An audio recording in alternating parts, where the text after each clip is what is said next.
भारत के भौतिक विभाग के अंतर्गत तटीय मैदान और द्वीप समूह का अध्ययन करेंगे। प्रायद्वीप के पश्चिम और पूर्व में तट रेखा के सहारे सकड़े तटीय मैदान विस्तृत हैं। इनका धरातल और संरचना परस्पर भिन्न है। इनकी रचना सागरीय लहरों की क्रिया और नदियों द्वारा लाए गए निक्षेपों से हुई है। इनके दो भाग हैं, पश्चिमी तटीय मैदान और पूर्वी तटीय मैदान। पश्चिमी तटीय मैदान पश्चिमी घाट के पश्चिम में स्थित हैं। यह मैदान कच्छ की खाड़ी से कुमारी अंतरीप तक विस्तृत है। इसकी औसत चौड़ाई 64 किलोमीटर है। अनेक स्थानों पर यह 50 किलोमीटर से भी अधिक चौड़ा है। इसकी अधिकतम चौड़ाई 80 किलोमीटर है। इसमें अनेक छोटी और तीव्रगामी नदियां बहती हैं जो सिंचाई और जल परिवहन की दृष्टि से कोई विशेष उपयोगी नहीं है। इसके भी 5 उपविभाग हैं, जैसे कच्छ प्रायद्वीप मैदान, गुजरात का मैदान, कोंकण का मैदान, कनारा तटीय मैदान और मालाबार तटीय मैदान। कच्छ प्रायद्वीपीय मैदान एक शुष्क और अर्ध शुष्क नमकीन रेतीला मैदान है जो कभी समुद्र के नीचे रहा था। इसके धरातल पर कहीं कहीं बालू और चट्टानों के उभरे हुए द्वीप दृष्टिगोचर होते हैं। प्रायद्वीप के मध्य में गिरनार पहाड़ियाँ हैं। वर्षा ऋतु में यह बाढ़ युक्त और दलदली हो जाता है। गुजरात का मैदान कच्छ और सौराष्ट्र के पूर्व में विस्तृत है। इस मैदान में गुजरात का आंतरिक मैदान और खंबात की खाड़ी के तटीय भाग सम्मिलित हैं। इस मैदान का ढाल पश्चिम और दक्षिण पश्चिम की ओर है। यहाँ माही, साबरमती, नर्मदा और ताप्ती नदियाँ मुहाना बनाती हैं। तटीय क्षेत्रों में ज्वारीय जल एकत्रित रहने के कारण नमकीन दलदल पाए जाते हैं, किंतु आंतरिक भाग उपजाऊ है। कोंकण का मैदान दमन से गोवा तक लगभग 500 किलोमीटर लंबाई में और 50 से 80 किलोमीटर चौड़ाई में फैला हुआ है। ये बहुत ही कटा-फटा मैदान है। लावा मिट्टी से निर्मित होने के कारण यह काफ़ी उपजाऊ है। तट पर रेत के टीलों के अवरोध के कारण नदियों के एकत्रित जल से छोटी छोटी झीलें बन गई हैं। कनारा तटीय मैदान गोवा से मंगलोर तक 225 किलोमीटर लंबाई में विस्तृत है। यह तटीय मैदान काफ़ी कटा-फटा है। पश्चिमी घाट से उतरने वाली नदियों ने यहाँ काप निक्षेप किए हैं। तट पर रेत के टीले पाए जाते हैं।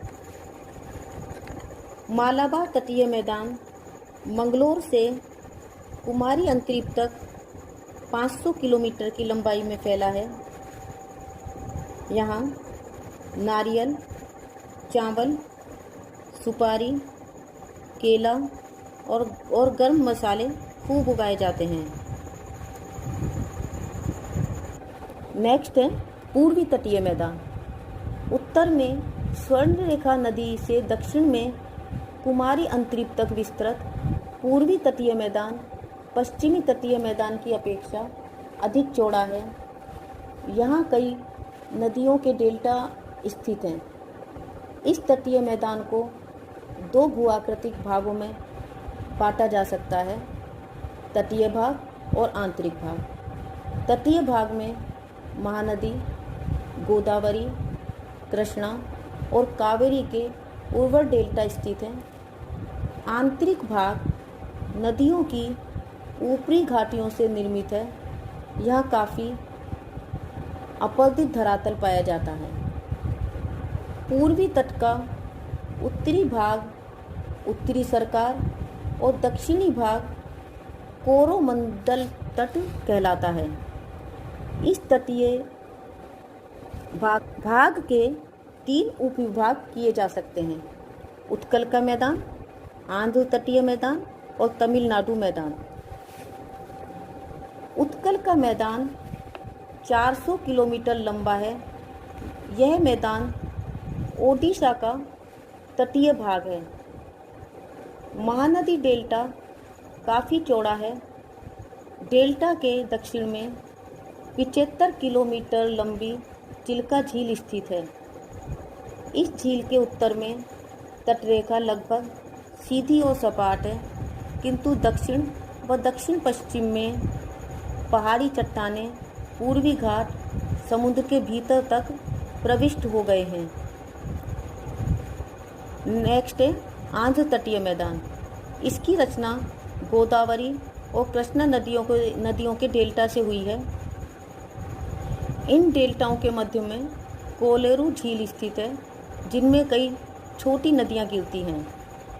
नेक्स्ट है तमिलनाडु का मैदान।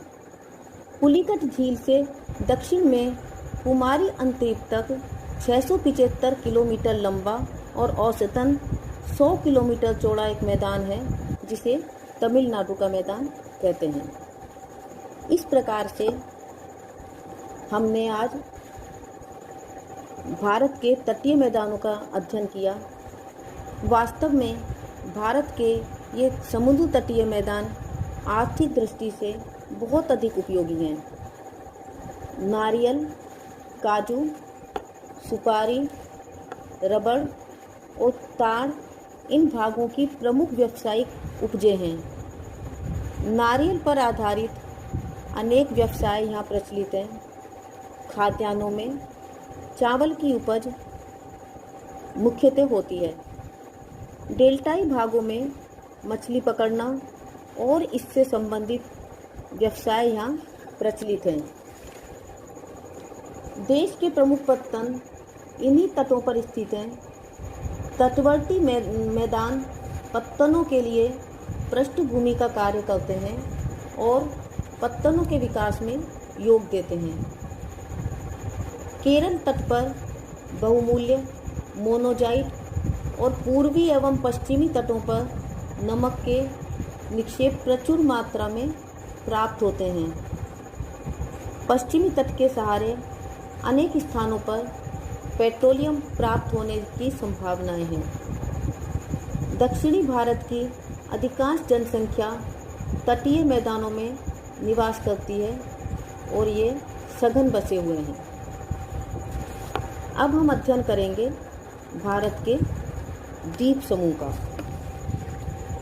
भारत में कुल 247 द्वीप हैं, जिनमें से 204 द्वीप बंगाल की खाड़ी में और 43 द्वीप अरब महासागर में हैं।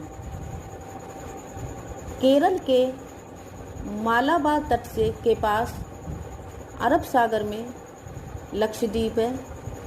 यह छोटे प्रवाल द्वीपों से निर्मित है। कावारत्ती इसकी कैपिटल है। बंगाल की खाड़ी में उत्तर से दक्षिण की ओर लक्षद्वीप समूह है। यह द्वीप समूह प्रमुख रूप से 2 हिस्सों में बांटा गया है। उत्तर में अंडमान और दक्षिण में निकोबार। यह माना जाता है कि यह द्वीप निमज्जित पर्वत श्रेणियों के शिखर हैं। यह द्वीप समूह राष्ट्र की सुरक्षा के लिए बहुत अधिक महत्वपूर्ण है। इन द्वीप समूह में पाए जाने वाले वृक्षों एवं जंतुओं में बहुत अधिक विविधता है। यह द्वीप विषुवत वृत्त के पास स्थित हैं और यहाँ की जलवायु विषुवत रेखीय है तथा यह घने वनों से आच्छादित है। भारत का एकमात्र सक्रिय ज्वालामुखी अंडमान और निकोबार द्वीप समूह के बैरन द्वीप में स्थित है। इस प्रकार से विभिन्न भू-आकृतिक विभागों का विस्तृत विवरण हर विभाग की विशेषताएं स्पष्ट करता है, परंतु यह स्पष्ट है कि वे विभाग एक दूसरे के पूरक हैं और वो राष्ट्र को प्राकृतिक संसाधनों में समृद्ध बनाते हैं। तो बच्चों, आज हमने भारत के भौतिक विभाग के अंतर्गत समुद्र तटीय मैदान और द्वीप समूह का अध्ययन किया। Thank you.